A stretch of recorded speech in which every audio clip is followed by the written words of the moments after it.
Adventures of Pinocchio by Carlo Collodi. Chapter 10. The marionettes recognize their brother Pinocchio and greet him with loud cheers. But the director, Fire Eater, happens along and poor Pinocchio almost loses his life. Quick as a flash, Pinocchio disappeared into the marionette theater.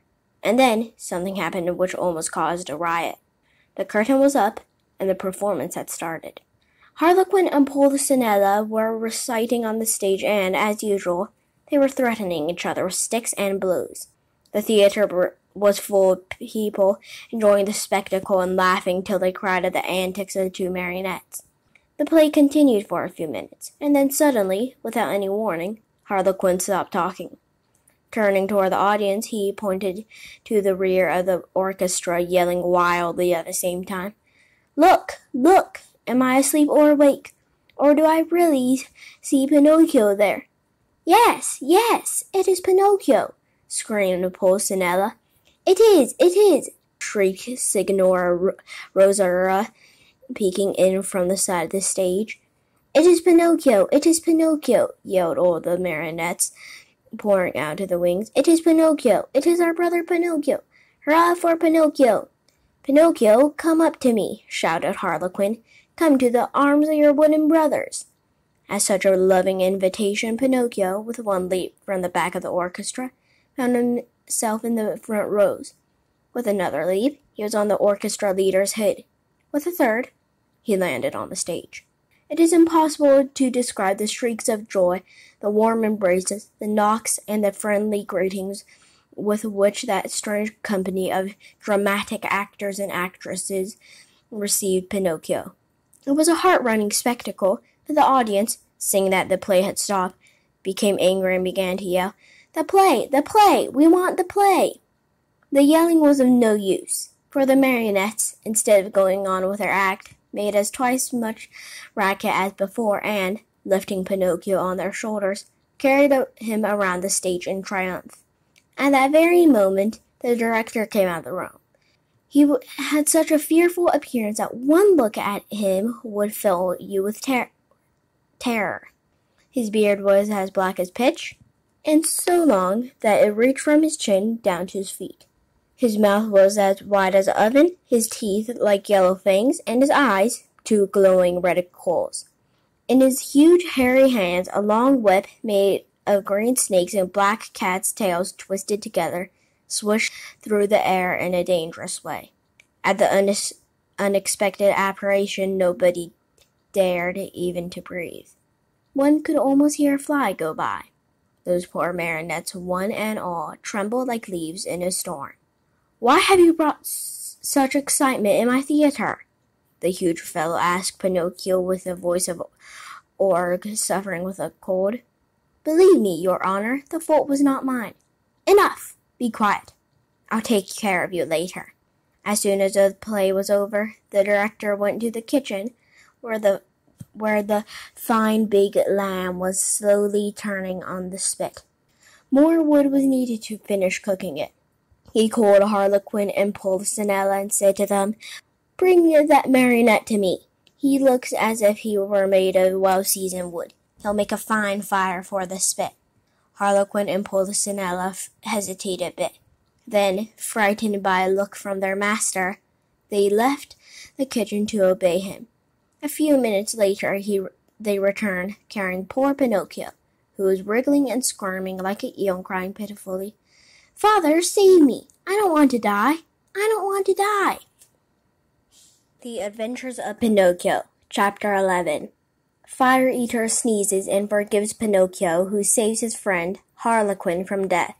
In the theater, great excitement reigned. Fire Eater, this was really his name, was very ugly, and he was far from being as bad as he looked. Proof of this is that, when he saw the poor marionette being brought into him, struggling with fear and crying, "I don't want to die! I don't want to die!" he felt sorry for him and began first to waver and then to weaken. Finally, he could control himself no longer and gave a loud sneeze. At that sneeze, Harlequin, who had until then been as sad as a weeping willow, smiled happily and leaned forward to the marionette and whispered to him, "Good news, brother mine. Fire Eater has sneezed, and this is a sign that he feels sorry for you. You are saved. For it be known that, while other people, when sad and sorrowful, weep and wipe their eyes, Fire Eater, on the other hand, had the strange habit of sneezing each time he felt unhappy. The way was just as good as any other to show the kindness of his heart.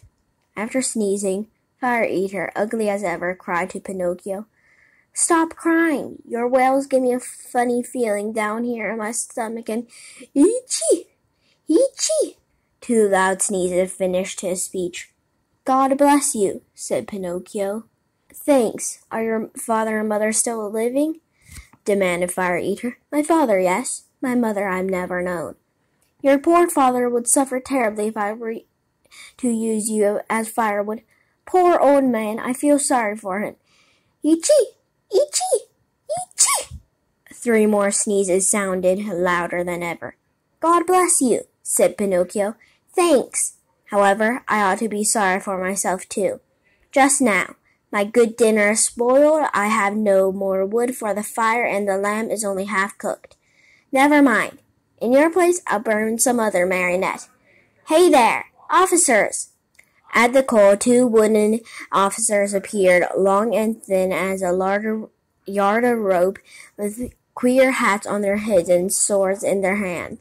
Fire Eater yelled at them in a hoarse voice, "Take Harlequin, tie him, and throw him on the fire. I want my lamb well done." Think how poor Harlequin felt. He was so scared that his legs doubled up under him and he fell to the floor. Pinocchio, at the heartbreaking sight, threw himself at the feet of Fire Eater and, weeping bitterly, asked in a pitiful voice which could scarcely be heard, "Have pity, I beg of you, Signore. There are no signori here. Have pity, kind sir. There are no sirs here. Have pity, your excellency." On hearing himself addressed as Your Excellency, the director of the Marionette Theatre sat up very straight in his chair, stroked his long beard, and, becoming suddenly kind and compassionate, smiled proudly as he said to the marionette, which is Pinocchio, "Well, what do you want from me now, marionette? I beg for mercy for my poor friend, Harlequin, who has never done the least harm in his life." "There's no mercy here, Pinocchio. I've spared you. Harlequin must burn in your place. I'm hungry and my dinner must be cooked." "In that case," said Pinocchio proudly as he stood up and flung away his cap of dough, "in that case, my duty is clear. Come, officers, tie me up and throw me on those flames. No, it is not fair for poor Harlequin, the best friend that I have had in this world, to die in my place." The brave words, said in a piercing voice, made all the other marionettes cry. Even the officers, who were made of wood also, cried like two babies. Fire Eater at first remained hard and cold as a piece of ice, but then, little by little, he softened and began to sneeze. And after 4 or 5 sneezes, he opened wide his arms and said to Pinocchio, "You are a brave boy. Come to my arms and kiss me." Pinocchio ran to him and, scurrying like a squirrel up the long black beard, he gave Fire Eater a loving kiss on the tip of his nose. "Has pardon been granted to me?" asked poor Harlequin with a voice that was hardly a breath. "Pardon is yours," answered Fire Eater, and sighing and wagging his head, he added, "Well, tonight I shall have to eat my lamb only half cooked, but beware next time, marionettes."